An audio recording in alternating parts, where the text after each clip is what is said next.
मैं हूं डॉक्टर जयश्री ओम और आप सभी का हमारे YouTube चैनल पर हार्दिक स्वागत है। यदि आप पहली बार इस चैनल पर आए हैं तो कृपया चैनल को सब्सक्राइब कीजिए, वीडियो को लाइक कीजिए और बेल आइकन को दबाइए ताकि वैदिक वास्तु, प्राचीन शास्त्रों और सकारात्मक ऊर्जा से जुड़े नई वीडियो आप तक सबसे पहले पहुंच सके। और सबसे महत्वपूर्ण बात, यदि आपके मन में वास्तु से जुड़े कोई भी प्रश्न है तो उसे नीचे कमेंट में अवश्य लिखिए।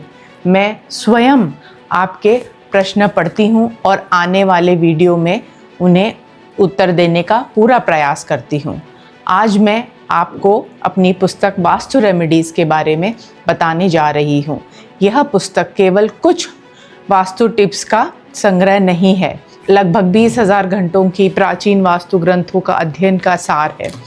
जब मैंने वास्तु के मूल शास्त्रों का अध्ययन करना शुरू किया तब मुझे यह महसूस हुआ कि ज्ञान बहुत विशाल है लेकिन अलग अलग ग्रंथ में बिखरा हुआ है। एक समय व्यक्ति इसे समझकर कठिन परिस्थिति में पढ़ सकता है और पढ़ भी नहीं सकता। इसी उद्देश्य से यह पुस्तक लिखी गई थी ताकि हर व्यक्ति बिना डरे, बिना तोड़-फोड़ के शास्त्र के अनुसार अपने घर की ऊर्जा को बेहतर बना सके। अब मैं आपको इस पुस्तक के अध्यायों, जो चैप्टर्स हैं, उसकी छोटी सी यात्रा पे ले चलती हूँ। इस पुस्तक की शुरुआत होती है फाउंडेशन से, क्योंकि जब तक हम ऊर्जा की जो फाउंडेशन को नहीं समझेंगे तब तक नींव भी नहीं लगेगी। समझाने के लिए तब तक मेरे लिए ये ज़रूरी रहेगा। इसके बाद हम समझते हैं ऊर्जा की जो गांठें हैं, यानी कि जो ग्रंथियां हैं, वो क्या है, ऊर्जा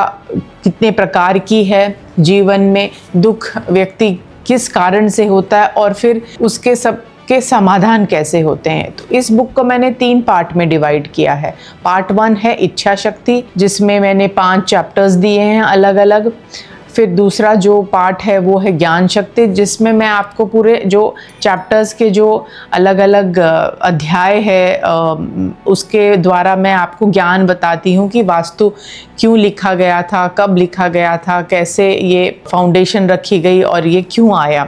और पार्ट 2 में जैसे हम इसमें आप जैसे जानेंगे कि वेदों और शास्त्रों का महत्व, जीवन के 4 आश्रम क्या हैं और जैसे व्यवसाय के अनुसार वास्तु क्या होते हैं, वास्तु में दोष क्या होता है, वास्तु पुरुष क्या होता है, मंत्रों और ध्वनि के जैसे शक्तियाँ क्या है, मंत्रोच्चारण शुद्ध क्यों करना है, जैसे शुभ मुहूर्त कैसे निकालना है, शकुन यानी कि ओमन्स कैसे देखने हैं, ज्योतिष और वास्तु कैसे जुड़ा हुआ है, पूजा का स्थान वो कैसा होना चाहिए, जैसे बेड की दिशा कहाँ होनी चाहिए या बेड कैसा होना चाहिए, पेड़ पौधे के भी जानकारी जो मुझे शास्त्र में मिली वो दी है मैंने। अनावश्यक वास्तु को हटाना क्यों इतना इम्पॉर्टेंट है, यानी कि डी क्लटर सबसे इम्पॉर्टेंट वही है। तो जल तत्व क्या है, इंटीरियर डिज़ाइन के लिए क्या जानकारी इम्पॉर्टेंट है।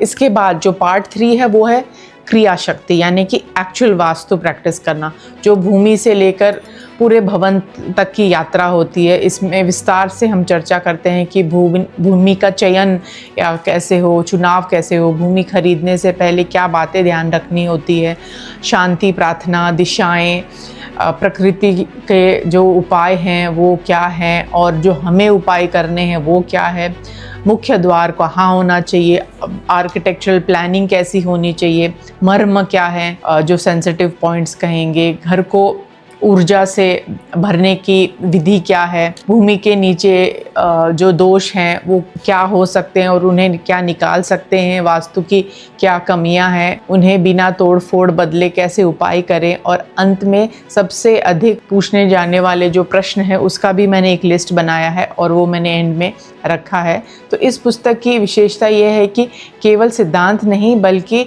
व्यवहारिक समाधान दिए गए हैं, ऐसे समाधान जिन्हें कोई भी व्यक्ति अपने घर के कार्यालय में, दुकान में, उद्योग में, इंडस्ट्री में कहीं भी लागू कर सकता है। मैं हमेशा एक ही बात कहती हूँ, वास्तु का अर्थ डर पैदा करना नहीं है, वास्तु का अर्थ है ऊर्जा को बढ़ाना।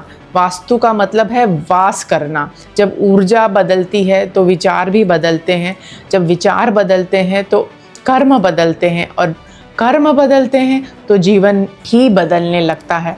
तो यदि आप इस पुस्तक का अध्ययन जैसे कर्म से करेंगे तो आपको केवल वास्तु का उपाय ही नहीं मिलेगा, बल्कि यह भी समझ आएगा कि वास्तु वास्तव में ऊर्जा का विज्ञान है। और मुझे विश्वास है कि यह पुस्तक आपके घर, परिवार और जीवन में सकारात्मक परिवर्तन लाने का माध्यम बनेगी। यदि आपके लिए यह पुस्तक इम्पॉर्टेंट है तो मैं ये आपसे रिक्वेस्ट करूँगी कि आप इस बुक को अध्ययन करें, पढ़ें और अपने फैमिली के साथ डिस्कस करें, नोट्स बनाएं। और यदि अभी तक आपने इसको नहीं पढ़ी है तो डेफिनेटली इसे आप मेरी वेबसाइट vedicvastuliving.com से तुरंत ऑर्डर कर सकते हैं। और यदि आपको यह वीडियो अच्छा लगा है तो इसे अपने परिवार और मित्र के साथ साझा कीजिए और चैनल को भी सब्सक्राइब करना मत भूलिए। मैं मिलती हूँ आपसे अगले वीडियो में। तब तक के लिए ओम सर्वे भवन्तु सुखिनः।